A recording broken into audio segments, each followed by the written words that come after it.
ఓంకార మంత్ర సంయుక్తం నిత్యం ధ్యాయం యోగినః కామదం మోక్షదం తస్మై ఓంకారాయ నమో నమః.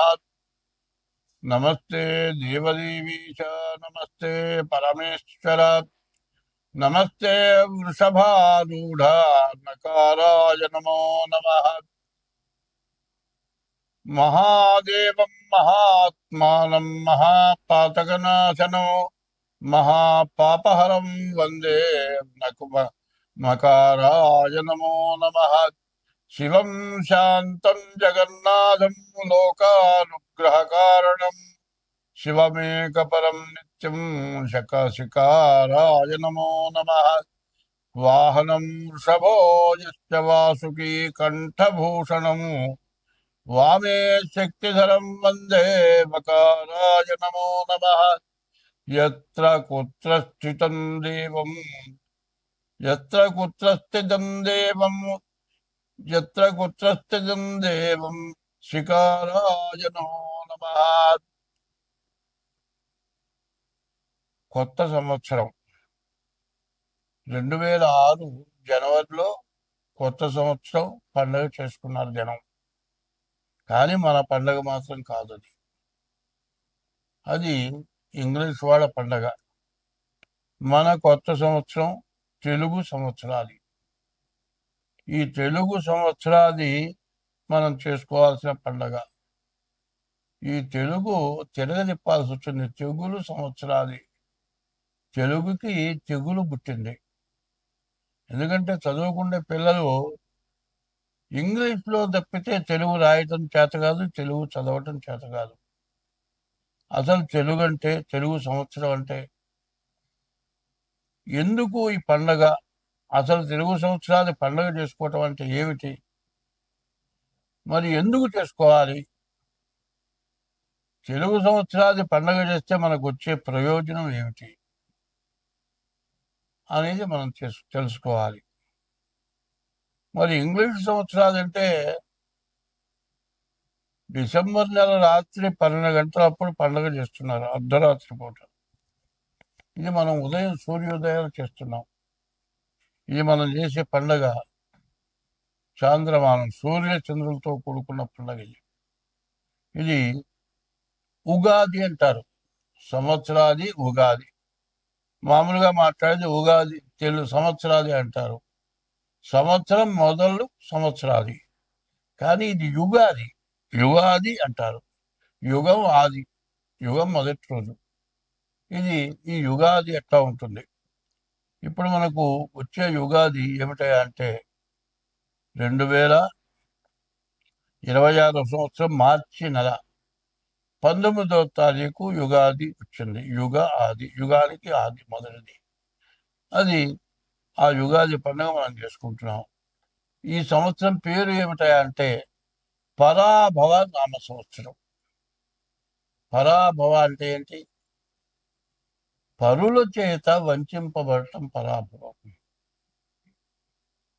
మరి ఇతరుల చేత వంచింపబడే పేరుగా కనపడుతుంది పరాభవ నామ సంవత్సరం.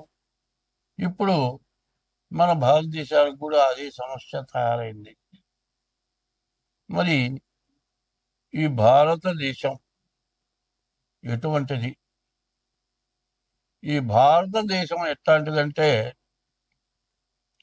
ఎప్పుడు కూడా దైవాన్ని నమ్ముకున్నటువంటి వ్యక్తులు, దైవం మీద నమ్మకం ఉన్నవాళ్ళు, మంచి మీద నమ్మకం ఉంది.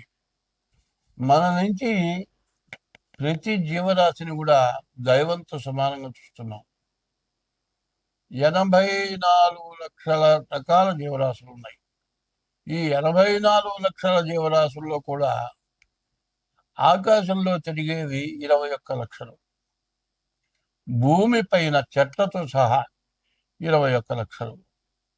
భూమిలో కుప్పల 21 లక్షలు. సముద్రంలో 21 లక్షలు. 21లో 84 లక్షల జీవరాశులు. మన ఈ భారతదేశంలో ఉన్నటువంటి ఈ హిందూ సాంప్రదాయం యొక్క లక్షణం ఏంటంటే ఏ జీవరాశిని కూడా హింసించడం, మన ధర్మం కాదు. హింసకి దూరంగా ఉండటమే మన ధర్మం. మరి హింసకి దూరంగా ఉండటం అనేది శాకాహారం తింటమే జరుగుతుంది. శాకాహారం కూడా ఒక రకంగా హింస. ఎందుకంటే ఒక పండు ఉంది, దాని విత్తనం వేస్తే మొక్క వస్తుంది. మొక్క వచ్చిందంటే జీవం ఉన్నట్టే. మరి మన హిందూ ధర్మంలో పండి రాలిపోయిన ఆకులు తింటే హింసకి దూరంగా ఉన్నట్టు. అటువంటి మనస్తత్వం గల మరి మతం మన హిందూ మతం. ఈ హిందువులు ఈ భారతదేశంలో ఎవరిని హింసించేటువంటి లక్షణాలు లేవు. ఎవరిని ఎందు ద్వేషం లేకుండా ఉంటాం. అందరితో మతం అంటే సమ్మతం, సమ్మతము మతము. ఈ సమ్మతం అంటే అందరితో కలిసి ఉండటమే సమ్మతం. ఎవరితో కూడా విడిగా ఉండకపోవటమే సమ్మతం. ఈ మతం యొక్క స్వభావం ఎవరి ఎందు ద్వేషం లేదు. అట్లా ఉండబట్టి మన భారతదేశంలో అన్ని దేశాల వాళ్ళు, ప్రపంచ దేశాల్లో ఉన్నటువంటి వాళ్ళు, మన మతం కాని వాళ్ళు, అనేక రకాల మతస్థులు, అనేక రకాల భాష ఉన్నవాళ్ళు అందరూ కూడా మన హిందూ దేశంలో జీవిస్తూ ఉన్నారు. వాళ్ళందరూ కూడా ఉండటానికి, జీవించడానికి అవకాశం మనం ఇచ్చాం. ఎవరెందు ద్వేషం లేకుండా ఉన్నాం. కానీ ఇది ఈ ఉగాది సంవత్సరం ఎట్లా ఉంది అనేది మనం చెప్పుకోవాలి. ఎందుకంటే ఎటువంటి కష్టాన్నైనా సరే ఓర్చటం మన హిందూ మతం యొక్క సమ్మతం. ఎట్లా ఉంది అంటే మన దేశానికి వచ్చి, ఇక్కడ జీవితం బతకడానికి వచ్చి, మన మీద మనల్ని ఇబ్బంది పెట్టి, మన పరిపాలన పోగొట్టి వాళ్ళ పరిపాలన వచ్చి మనల్ని హింసించినా కూడా వాళ్ళని ద్వేషించలే మనం. కానీ ఎవరు ఎంతమంది మనల్ని ఇబ్బంది పెట్టినా చివరికి వాళ్ళ తప్పు వాళ్ళు తెలుసుకునేటట్టుగా చేసిన మతమే ఈ హిందూ మతం. ఈ మతం యొక్క లక్షణం ఇది. ఈ హిందూ మతంలో యుగాది సంవత్సరం, ఈ యుగాది అనేది ఎట్లా ఉంది, ఈ యుగాదికి ఏం చేయాలి, ఈ యుగాది ఎట్లా చేయాలి? శ్రీకళ్యాణ గుణావహం. అందరూ, ఏ మతస్థులు కానీ ఎవరైనా కానీ అందరూ సుఖంగా సంతోషంగా ఉండటం, ఆనందంగా ఉండటం. ఆనందం కలగాలంటే వాళ్ళ ఇంట్లో ఏదో మంచి కార్యం, ఓ పిల్లవాడు పుట్టడం, ఓ పెళ్లి జరగటం, లేకపోతే ఉద్యోగం రావటం, ఏదో ఆనందమైంది, అది కళ్యాణం. శ్రీకళ్యాణ గుణావహం. రిపుహరం.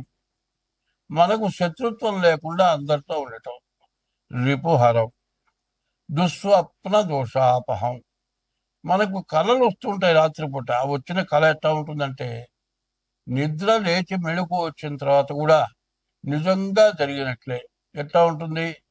మన ఇంట్లో ఎవరో వాళ్ళు చచ్చిపోయినట్టుగా కళ వచ్చింది అనుకోండి, లేచిన తర్వాత వాళ్ళు చూసిన దాకా కూడా వాళ్ళు బతికుని లేదు, చచ్చిపోయినారు అనుకుంటాం, అంత భయపడతాం. దుస్వప్న దోషాపహం. గంగా స్నాన విశేష పుణ్యఫలదం. ఈ ఉగాది రోజున గంగా స్నానం చేసిన ఫలితం రావాలి. గోదాన తుల్యం రుణాం. దూడతో కూడిన గోవును దానం ఇచ్చిన ఫలితం వస్తుంది. ఈ ఉగాది రోజున ఎటువంటిది మనకు శుభకార్యాలు జరుగుతాయి. తర్వాత గంగా స్నానం చేసిన విశేషమైన పుణ్యం వస్తుంది. గోవుని దానం చేసిన ఫలితం వస్తుంది. ఆయుష్ పెరుగుతుంది. ఆయుర్వృద్ధికరం, శుభకరం. మంచి సంతానం కలుగుతారు. సంతాన సంపత్ప్రదం. నానా శాస్త్ర సుసాధనం. అనేక శాస్త్రాలు ఉన్నాయి. ఏ ఒక్క శాస్త్రం పూర్తిగా చదవటం కూడా చాలా కష్టం. ఈ యుగాది రోజున నానా శాస్త్రాలు చదివినంత ఫలం వస్తుంది. ఈ సంవత్సరాది పండుగ చేస్తే సముచితం పంచాంగం ఆకర్ణ్యతం. ఈ పంచాంగం వింటే ఇవన్నీ వస్తాయి. ఈ పంచాంగం ఎట్లా ఉంటుంది? మరి తిథి, వారం, నక్షత్రం, యోగం, కరణం, ఈ 5 కలిసి పంచాంగం. ఈ పంచాంగ శ్రవణం ఈ సంవత్సరాది పండుగ రోజున మనం చేస్తున్నాం. ఈ సంవత్సరాది పండుగ ఎందుకు చేస్తున్నాము అనేది ఇట్లా చేసినట్లయితే మనకు ఏ గ్రహ దోషాలు ఉన్నా కూడా ఈ దోషాలన్నీ మనకు పోతాయి. అయితే ఈ పండుగ రోజు మన ఇష్ట దైవాన్ని పూజిస్తున్నాం. పూజించి వేప పూతతోటి ప్రసాదం చేస్తున్నాం. ఈ వేప పూత తీసుకొచ్చి వేప పూత, మామిడికాయ, మరి చింతపండు రసం లేకపోతే తేనె, మరి మామిడికాయ మరి మామిడికాయ వేప పూత, చింతపండు, తేనె, బెల్లం, ఇవన్నీ కూడా 5 రకాలు. చేదు, పులుపు, వగరు, తీపి. మరి ఈ 5 రకాలు షడ్రుచులు అంటారు. 6 రుచులు. ఇందులో నీళ్లు కూడా కలుస్తున్నాయి. 6 రుచుల పదార్థాలను పెట్టి నివేదన పెట్టి దేవుడికి ఆ ప్రసాదం మన నోట్లో వేసుకున్నాం. ఆ నోట్లో వేసుకుని జల్లు అంటుంది ఒళ్ళు. ఎందుకంటే ఎటువంటి కష్టానికి, ఎటువంటి సుఖానికి కూడా దడవకుండా మేము ముందుకు వెళ్తాము అని చెప్పుకోవటానికే ఈ వేప పూత ప్రసాదం. దేవుడు పూజ చేసి వేప పూత ప్రసాదం తింటున్నాం. అయితే ఈ సంవత్సరం ఫలితం ఏమిటి మనం తెలుసుకోవాలి. ఎందుకంటే 2025 నుంచి ఎక్కువగా పాపగ్రహాల యొక్క ఆధిపత్యం ఎక్కువ ఉంది. నవనాయకులు అన్నారు. సూర్యుడి దగ్గర నుంచి కేతు వరకు 9 మంది గ్రహాలు. ఈ 9 గ్రహాల్లో పాపగ్రహాల యొక్క బలం ఎక్కువగా ఉంది. అంటే దానివల్ల ఏమిటంటే దుర్మార్గుల యొక్క బలం ఎక్కువగా ఉంది, మంచివాళ్ళ యొక్క బలం తక్కువగా ఉంది. దుర్మార్గుల బలానికి మంచివాళ్ళు దొంగిపోవాల్సి వస్తుంది, ఎన్నో కష్టాలు పడాల్సి వస్తుంది. ఇట్లా జరగడానికి కారణం ఏమిటో మనం ముందుగా తెలుసుకుందాం. ఇప్పుడు గురువారం 2026 మార్చి నెల 19వ తారీఖు గురువారం రోజు యుగాది వచ్చింది. ఏ వారం వచ్చిందో ఆ వారం గురువుకి సంబంధించిన వారం కాబట్టి గురువు రాజైనాడు. తర్వాత మంత్రి కుజుడైనాడు. తర్వాత సేనాధిపతి చంద్రుడు, మరి సస్యాధిపతి శుక్రుడు, ధాన్యాధిపతి కుజుడు, అర్ఘ్యాధిపతి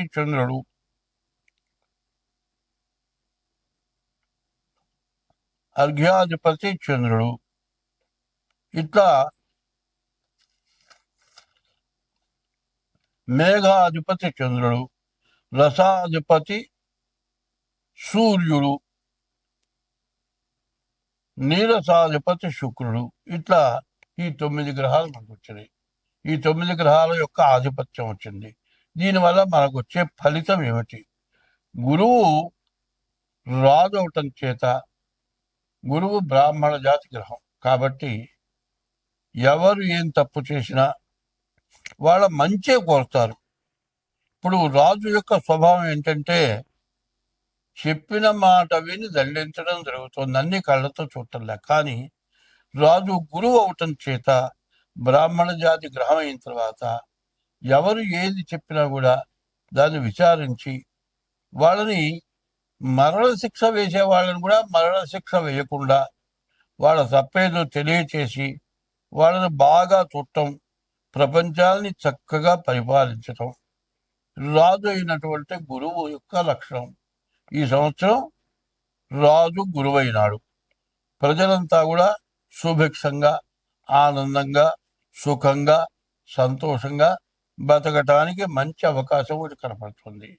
అయితే కష్టాలు ఎన్నైనా రావచ్చు. అన్ని కష్టాలను కూడా తప్పించుకొని రాజు గురువు అవటం చేత మనమంతా కూడా సుఖంగా, సంతోషంగా ఉంటాం. మంత్రి కుజుడు. ఈ కుజుడు రక్త సంబంధమైన వాడు.